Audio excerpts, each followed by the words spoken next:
Brigadier Gininda ke naye ke ngofakazi bakhe uyakhuluma ke ngaphandle ke mhlawumbe ukukhuluma ngolofakazi be-DNA uthi ke uGininda ke wena nabanye kweza ke umsola wesihlanu kunina ukuthi nani ke nibe khona kule sehlakalo sokubulala ke yena umufi.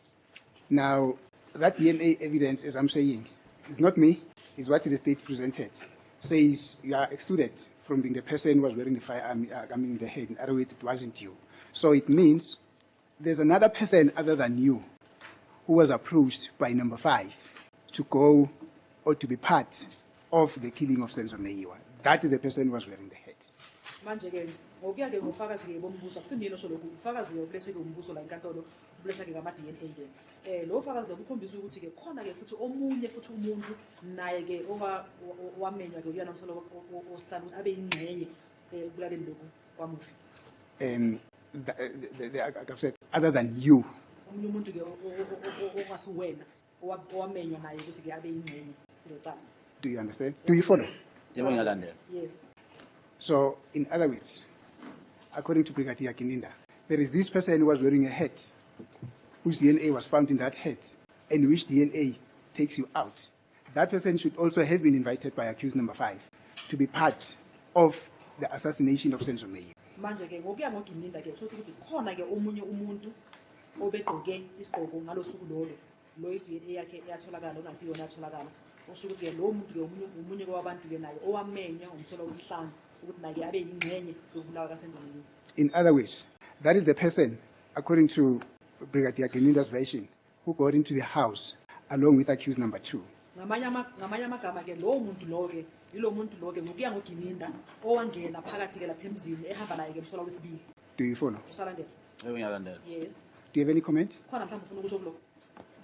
Into engayisho mina njengoba kuthiwa la ikhodi ethiwa uKelly wewathe ngabantu. All I can say is it was even also said in court that Kelly is the one that hired the hitman. Should akenzakala ukuthi atholakala umuntu owabulala okuyena wayithengiwe. Which means that they have not found the person who was the hit on that particular day. Ngoba umuntu wayithengiwe wazishiya yena endlini. Wanishiya endlini. Wazishiya yena self endlini. Because the person that was a hitman left himself inside the house. Lo olapha kule DNA yesigqoko. I'm talking about the person whose DNA was found in that hat. Lo namanje ongekho ke la. The same person that is not here even now. So mina ngitholakala lapho. I'm not involved there. Akusho mina kusho ubufakazi obulakho. I'm not the one who's saying that. It's the evidence that is before the court that says so. Ukuthi umncube wengekho lapho. The evidence says Mncube was not there. Ukuthi yena isigqoko akusise sika Mncube. That the hat does not belong to Mncube. Yes. Thank you.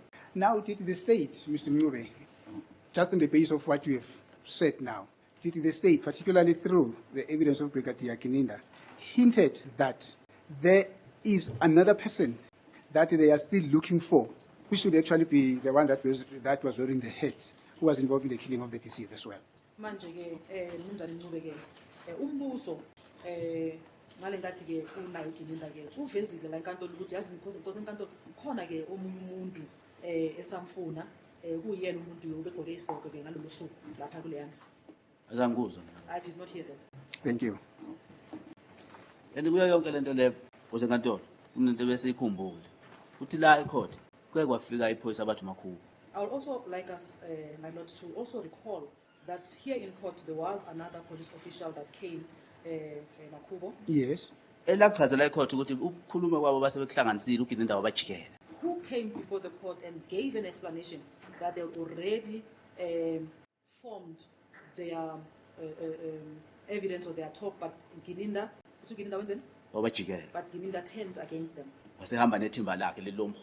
Then Gininda now went with his other team, Moholo and them, so that they can have be about two dockets. Thank you, Mr. Mncube. Look, we hear not on the strength of two dockets.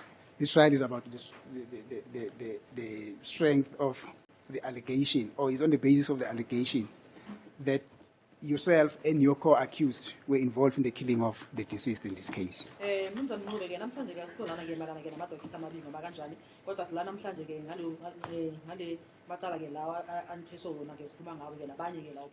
But then Brigadier Gininda, very late in the course of the trial, adds a new dimension that it's Ms. Kelly Khumalo who actually came out to this, who hashed this idea that Senzo should be killed, and then as a result thereof, she then approached accused number 5, who in turn approached the whole of you here. Kodwa ke umzana Gininda ke emva kwesikhathi ke uza futhi ke neindlela kulecala leli ke lapho ethi khona unkosazana ke uKhulu Khumalo ke uyena umuntu ke oweza ke nalombono ukuthi ke uSenzo abulawe wase ke ehlangana ke naye ke umsola ke lowesihlanu. Those are the bases on which this trial is proceeding. Yiyo ke indlela noma ke isimo nendlela ke icala leli ke uqhubekela phambili ngayo. Do you understand? Yezwa lokho? Ngithola kahle. Yes. Thank you. Mr. Mncube, I think we have covered a few things. Let me just check if there is anything that I need to take up with you that I would not have covered. Just a second, brother.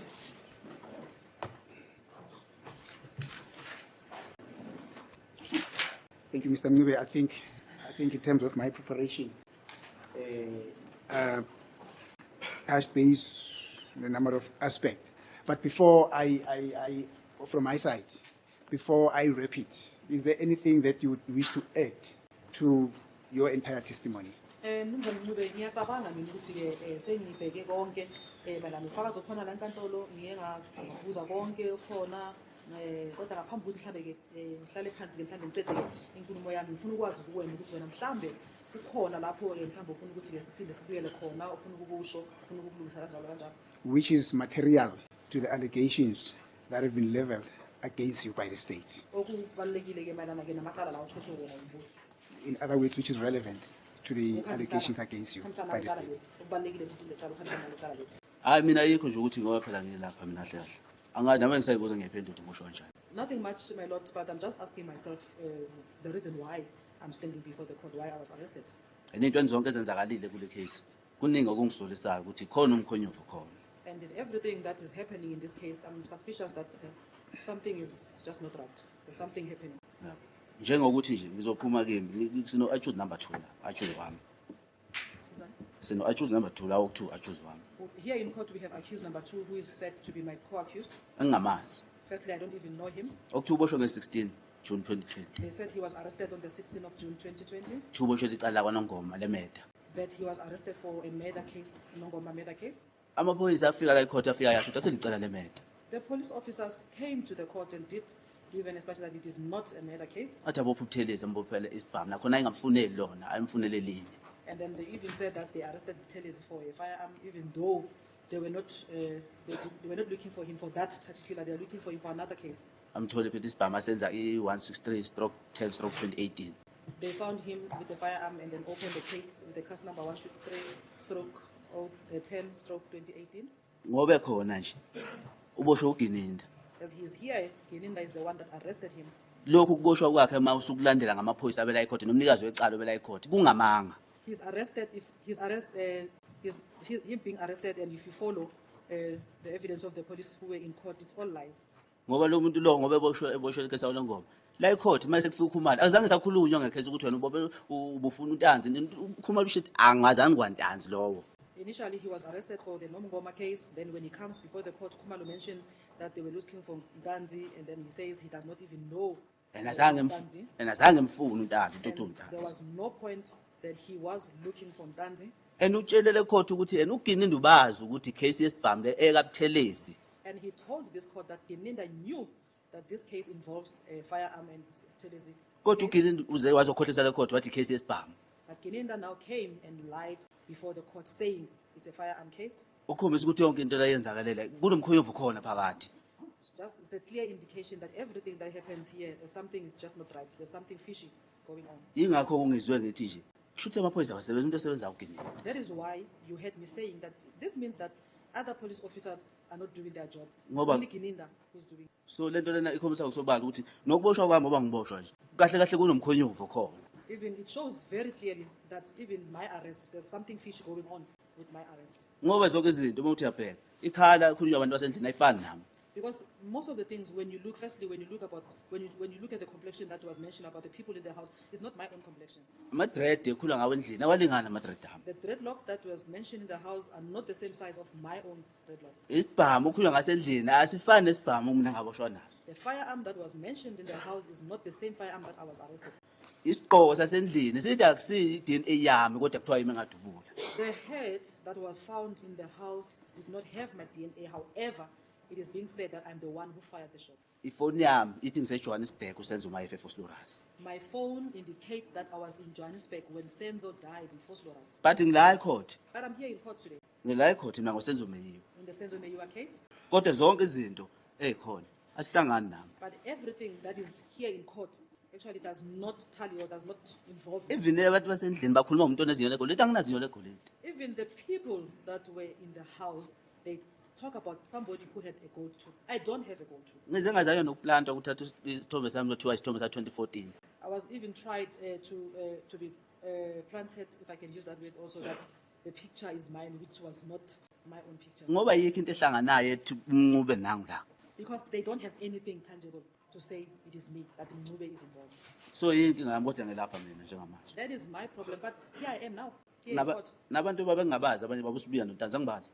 with people that are known to me, referring to Sibia and Ntanzi, Kodwa bango-accuse bami namhlanje. but today they are my co-accused. Ngibaza ngenkani ngoGinini I had to know him by force through Kininda, ukuthi bezoba u-accuse bami kuthiwa ngibulale nakusenzo. so that they will be my co-accused, and it is said or alleged that we were involved in killing Senzo. Ngisho istatement zoSimphiwe zekhandwe endleleni imoto ihamba. Even Simpiwa statement was taken on the road when the car was in motion, Kodwa namhlanje ngila ecourt. but today I'm here in court. Ngiboshwe icala lasenzo meyiwe. I'm being arrested for the Senzo Meyiwa's case. Angazi lutho ngokufa senzo meyiwe. I don't know anything about the death of Senzo Meyiwa. Futhi angeke ngazi ngokufa senzo meyiwe. Futhi, I will not even know about the death of him. Ngisho abawameyiwa kumele bakwazi ababakhona. Angazi lutho ngokufa kwengane yabo mina. Even the Meyiwa's family, wherever they are, I want them to know that I don't know anything about the death of Senzo Meyiwa. Lokho. That's all. Thank you. As it is the court, my lord, I think that will be all from me for now, of course. I'm alerted that it is almost time for a short adjournment, my lord. I would therefore request that you can adjourn for a short break.